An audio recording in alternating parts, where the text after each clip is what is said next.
everybody. I hope you are all well and safe.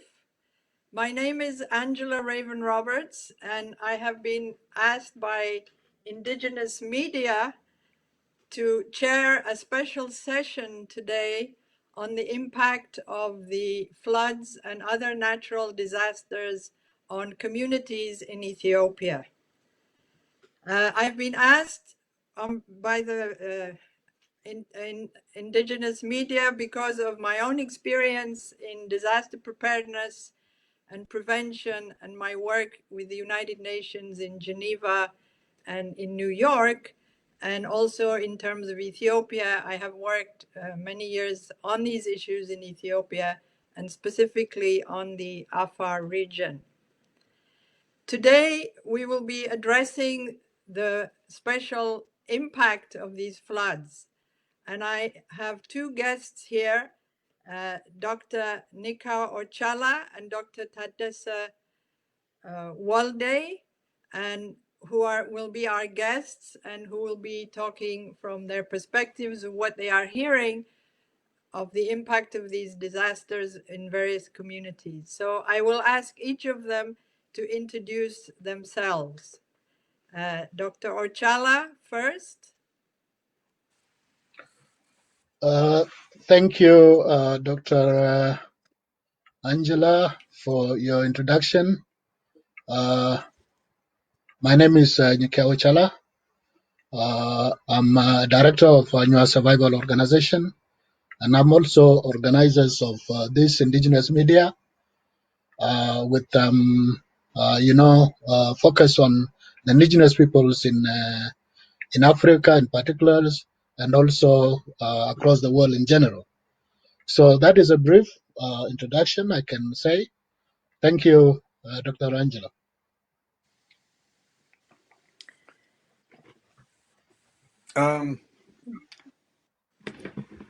I've been introduced by Angela, thank you. I am a Gamu elder, Tadesse, and I live in Oxford. And I'll be talking briefly about the situation, the flood situation, and other issues in the Lower Omo, especially with reference to the Dasanich and those others that have been affected by the current floods. Thank you. Thank you very much. It seems that these particular floods this year have been obviously exacerbated by the COVID situation and the overall loss of income that is affecting many communities because of this global situation. These floods also are, as we will hear, impacting areas which are traditionally being labeled as periphery areas. They are remote areas within Ethiopia, and there doesn't seem to have been much international media attention or even local, maybe some local media attention on these issues. As listeners will also know, it is the responsibility of the Ethiopian National Disaster Risk Management Commission, together with the UN and NGO supporters, to coordinate the work of disaster relief in these kind of situations. You may also be aware that the government, together with the United Nations, has in June updated the emergency appeal for all the disaster impacted areas, which stands now currently for an appeal for 20 million people, and they are appealing for 1.7 billion US dollars to implement disaster relief activities in the region.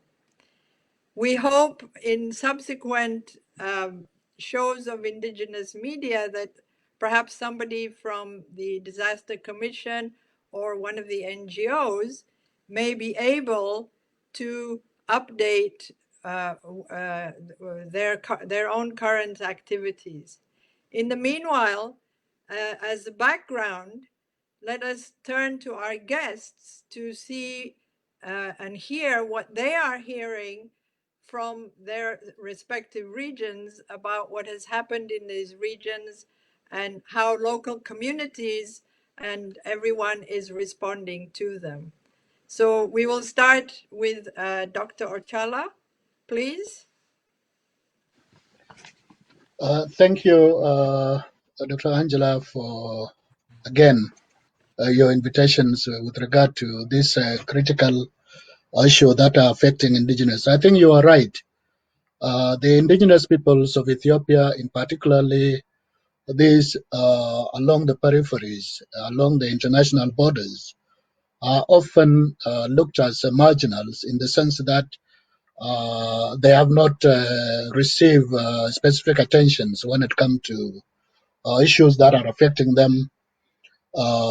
In terms of this particular flood, or in terms of this particular humanitarian situations, I think this is nothing new to the indigenous people. What makes it new is that uh, this is unprecedented in the sense that these communities have always been very resilient in terms of coping with the disaster.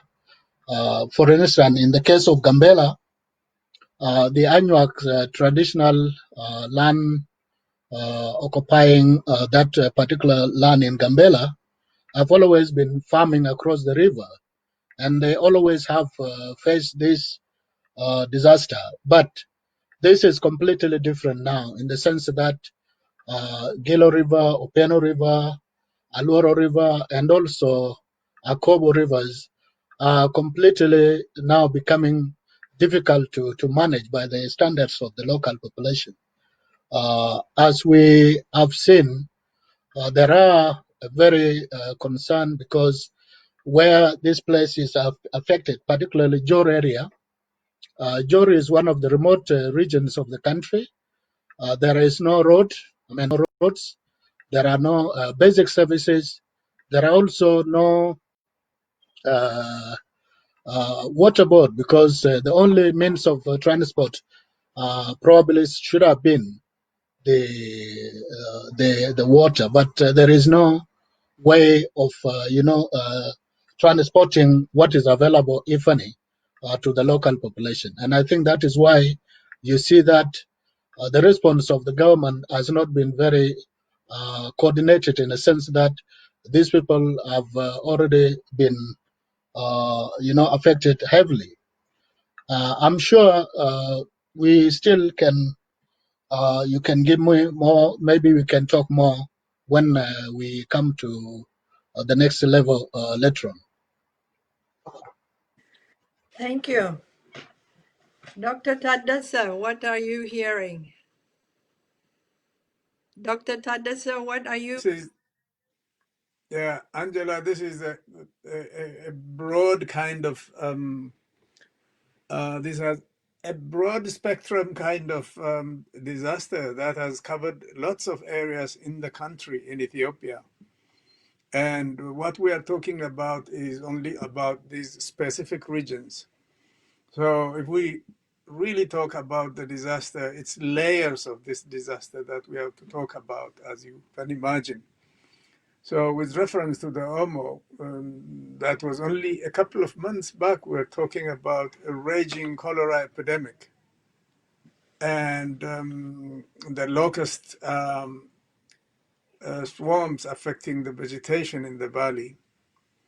And also the COVID threat looming on the atmosphere. So everybody was in a state of panic. So coupled with this, or to make the situation even worse, you might have noticed that there have been some security problems with various reasons, including blocking of roads and causing security problems and the various incidents that have taken different parts of key routes, and these have caused their own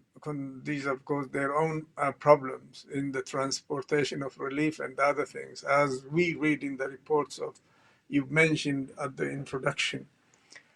So, with reference to the cholera thing, there was a South Omo, no, SNNPR health office was making has made a couple of announcements earlier, a month or so ago, saying they weren't doing much because they needed much support to execute their duties.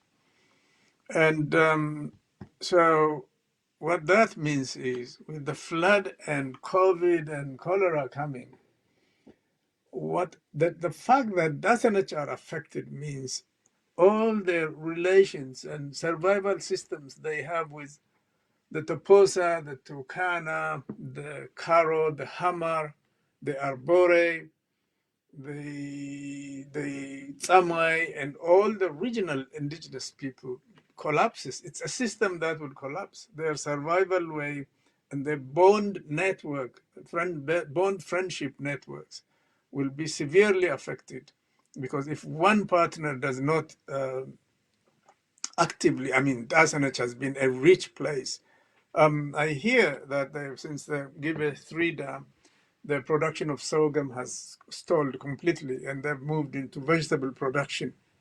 But I'm not really well informed, because I've not been there recently, about the livestock situation. But what I can assure you is they were the grain store of the Omo Valley and supporting everybody all the way to Dese.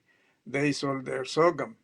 And the Hama came for sorghum. They came with cows, hides that they sold to exchange with the Dasanach, so that Dasanach used cow hides for building the roofing of their camps.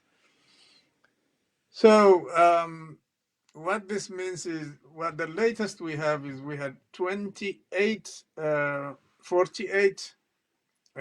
Woredas, 28 out of 40 Kabeles of the Woreda of Dasanach is affected by the flood.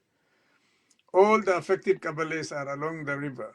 The Kabele such as Toltale, CS, Siramaret, Koru, Buba are most affected.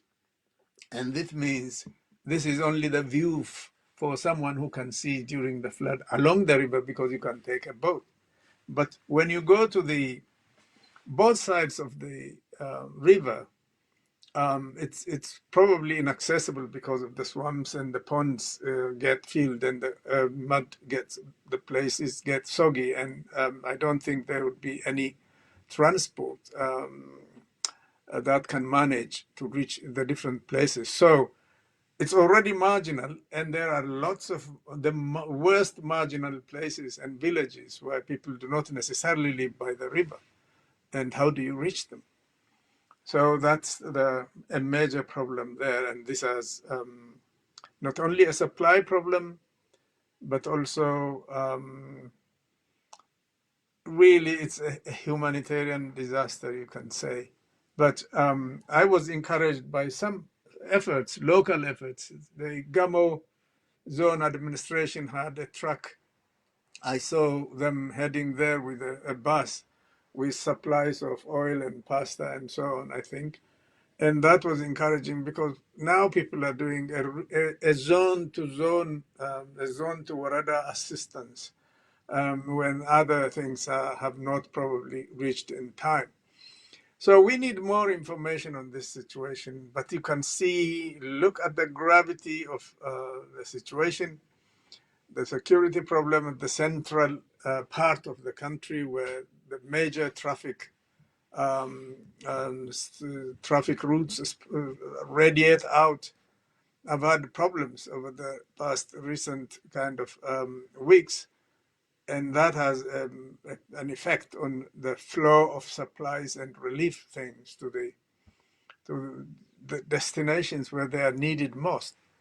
The other thing is the fear that operators, drivers, and civil servants that are meant to tackle these problems fear that something that due to the security problem that they would be affected.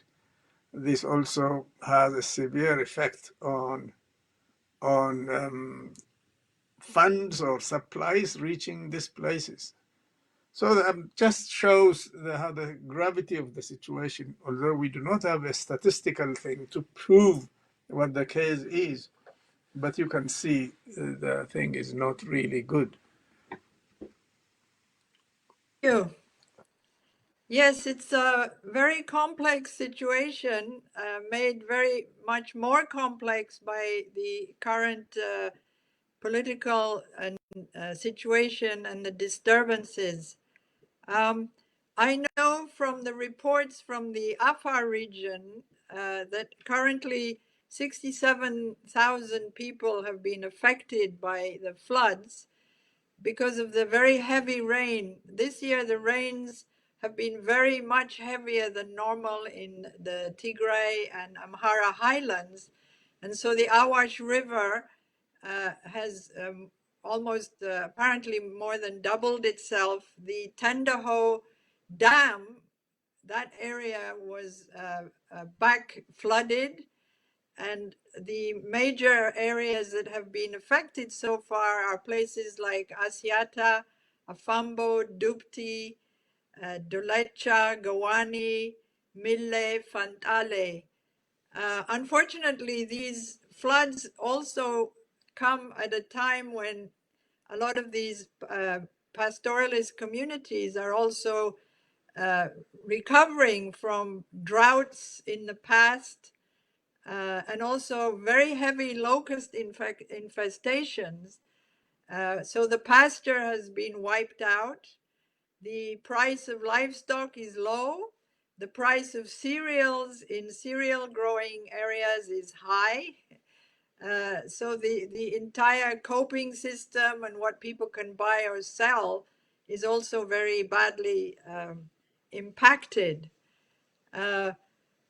According to the reports from the United Nations and the government, there have been evacuations, and 2 or 3 NGOs are already working there, and hopefully we may learn some more in due course about what is going on. And there are some local organizations that have put in a GoFundMe campaign, and we can talk a little bit more about what other people can do and what organizations they could support. I think the whole issue of responding in a time of global crisis makes things much worse, because some of the, for example, the traditional coping system is also going for seasonal labor, migration to factories or to commercial farms. But if some of these are also affected or they're not working because of the COVID, this also makes the whole situation more compounded. So we have a compounded, complex humanitarian disaster. Anyway, let's hear some more from the Gambela, what is happening there. And I think we have some pictures from Dr. Ocello, and viewers might find these a bit disturbing, so please be prepared. And Dr. Ocello will tell us a little bit more about what he's hearing from the Gambela region. Dr. Angela, I think, again, thank you for this opportunity. The situation, as I mentioned earlier on, is very grim in the sense that these are communities who are very remote. And if I may borrow the terminology of Dr. Tadesse, these are marginal of marginals, in the sense that it's very hard to reach them. The people who are mainly affected, the people in Jor district, do not have access to roads for centuries or even for decades since this part of the Gambela region become part of Ethiopia. There is so much neglect from these people, and as my viewers or our viewers can see from these images, it's disturbing to see such kind of images that reminds us of the 1970s, 1980s Ethiopian famine.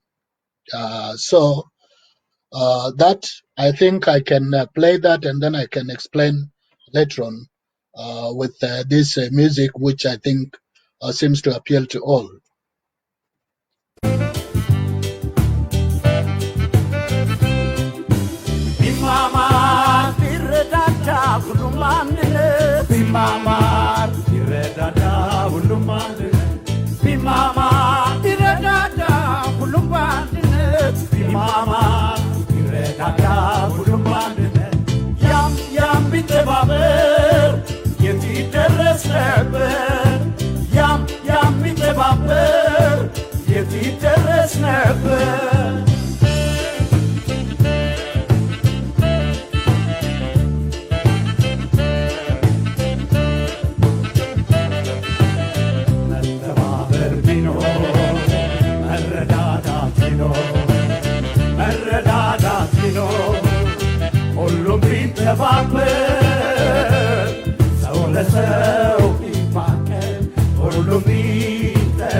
አምላክ ቸሮን ነበር የተፈጥሮን ጸጋ በዚች በለመሬ በዚች በለምድር ሁሉም ቢተባበር ሁሉም ቢፈቃቀር ማን ይደርስብን ነበር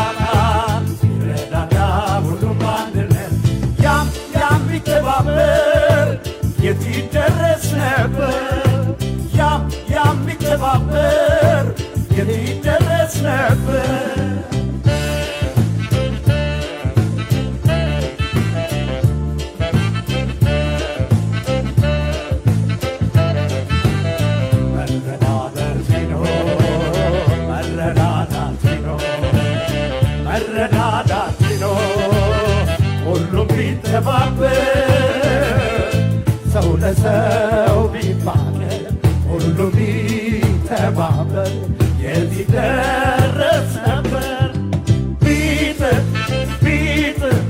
የት ይደረስ ነበር ቢተባበር በሙያው በእውቀቱ ስራም ባህል ቢሆን እንደ ጀግንነቱ ቢጥር ቢተባበር በልማት ጎዳና ሁሉም ሲሰራ ነው የእድገት ብልጽግና እኛው ብንስማማ እኛው ብንፋቀር የሰራ ቢወደስ የለፋ ቢከበር ማን ይደርስብን ነበር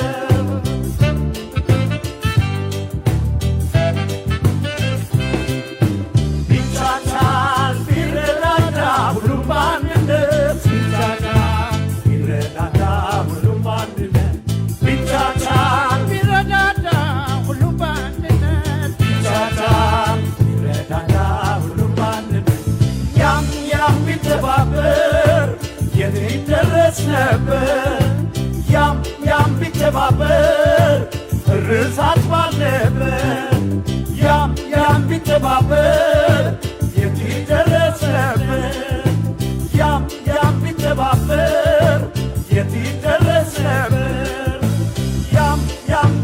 ቢተባበር የት ይደረስ ነበር። Well, Dr. Angela, to pick up from these images, from what I said earlier on, this is the responsibility of citizens. This is the responsibility of the world to support the victims in these respective areas that are affected by flood, affected by locust, affected by any other natural disaster, for that matter. This is the area, Jor district, that I've shown the pictures. These are of recent pictures. They are not pictures that are historical. These are current pictures that were taken to show the gravity of this humanitarian catastrophe in the region. There are about 7,000 people in that district that were affected.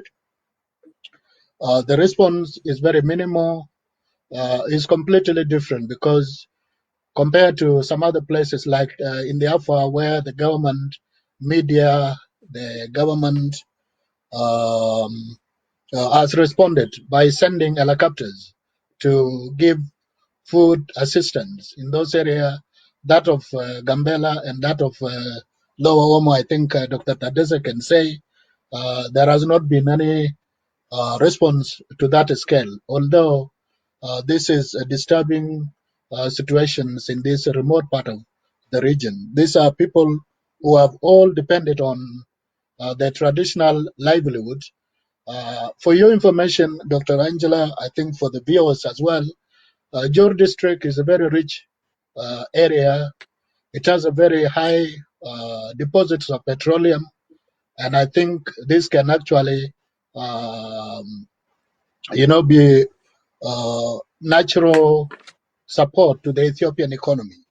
And despite all these things, road access, uh, road to the district or to Jor area has always been under survey, but nothing has been done so far. Even to that extent, there is not even a boat that can connect these communities, even during this critical time where COVID is at the corner of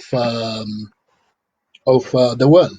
So it is concerning, and I think the world, the international community, NGOs, and also the Ethiopian government need to focus on those marginalized communities in the peripheries that need to be supported at this critical time where COVID is threatening humanity. So I think that is what I can say, Dr. Angela. Thank you. Okay, thank you very much.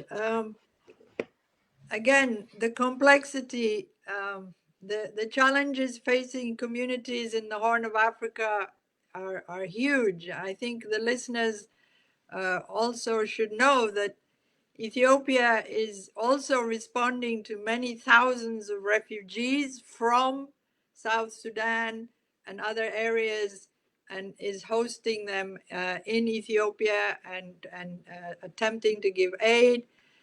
It's also trying to respond to the many returnee migrant workers, Ethiopians who have been forced to leave the Gulf areas and other places because of COVID and have had to return home. And so that's another huge needy community. And all of this compounded by this global pandemic. So I think it's very important to keep alerting the whole world to support Ethiopia to reach all the communities that are being impacted by many disasters. I think we're getting to the end of the program, and perhaps I would ask each of you to maybe sum up and give a little bit more information and also some suggestions on what you might see as follow-up actions or suggestions of other websites or any organizations that you know of that people can help fund. I know there are there are NGO funding, there's UN funding, which goes to the government, and people can Google for various organizations. But I would like to ask each of you to wrap up with some key points for the listeners. So Dr. Tadessa, we can start with you. Thank you, Angela, and thank you, Nika, for the briefing you've made. I mean, we are in a very difficult situation as the diaspora Ethiopians. Very difficult situation because it looks like we, the population and the government, are held hostages to hostages by some political groups who are not, I think, discharging their responsibility. Discharge, I mean, I'm not accusing as such. I'm saying all need to shoulder our responsibilities, all of us. Activists need to shoulder responsibilities because, and their activism should target the disease and the floods and the facilitation of flow of, aid and giving confidence to humanitarian staff, medical, humanitarian, and government, Department of Agriculture staff, with a sense of freedom to move around without the fear of roadblocks and so on, without the fear of persecution, to discharge their responsibility. And the same appeal goes to political organizations to rein their followers, to really be part of the solution to this national crisis. And no one should be, no one should believe that this way we can resolve any national crisis, because, as you, Angela, correctly said, this will compound the problems, make it more complex, and lead to the perishing of millions of people. And we've witnessed this in the past. Governments have failed because they could not manage this. But this time, the 20 million people,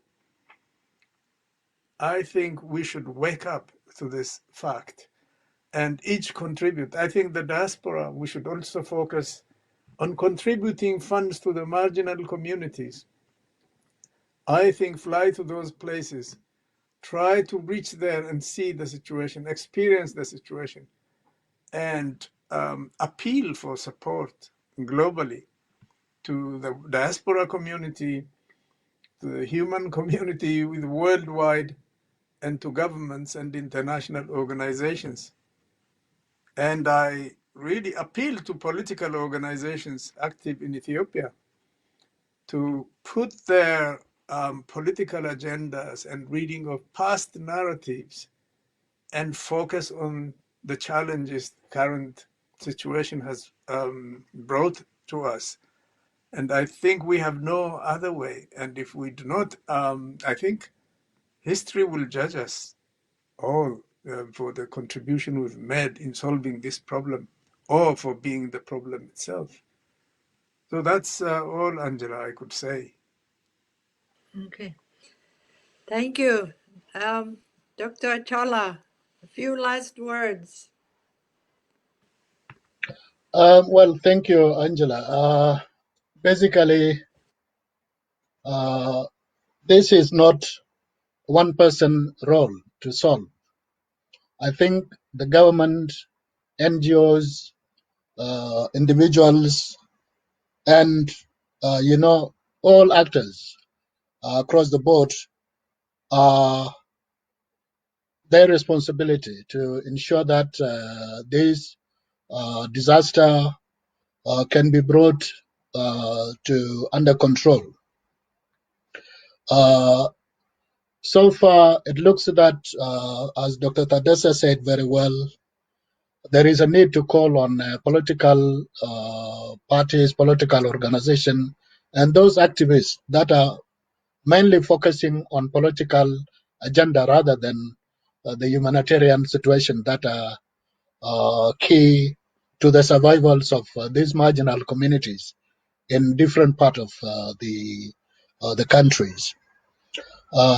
For those people who are listening, I think knowing that this is very critical situation, politics seems to be focusing on arrest or on intimidations and so forth. I think this doesn't help anyone. Ethiopia needs a better future for all.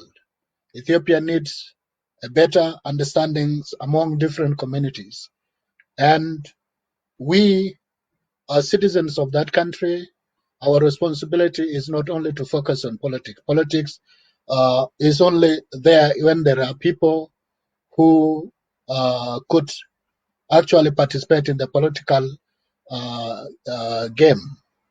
But this time there is COVID-19.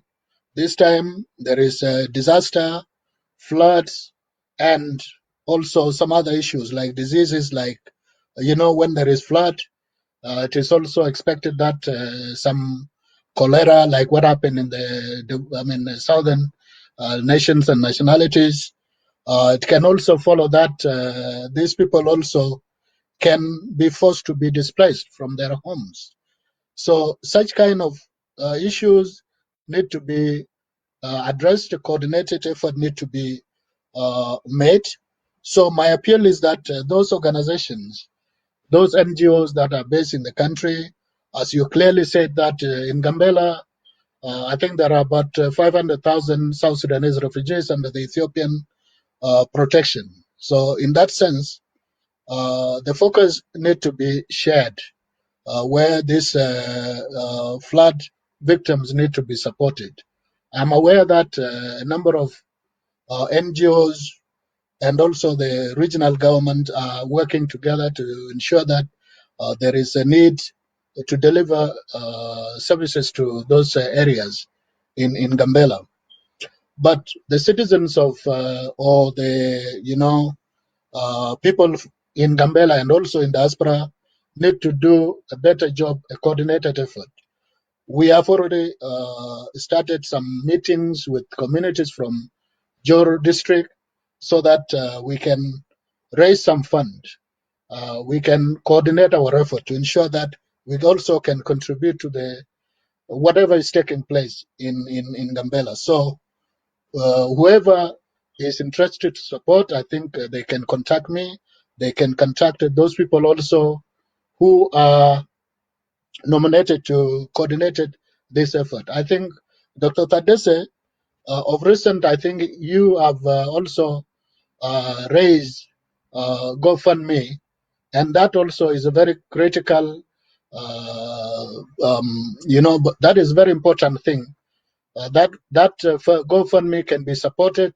So we call on all Ethiopians, wherever you are, because this is your responsibility to support your brothers and sisters who are victims of flood, victims of disaster.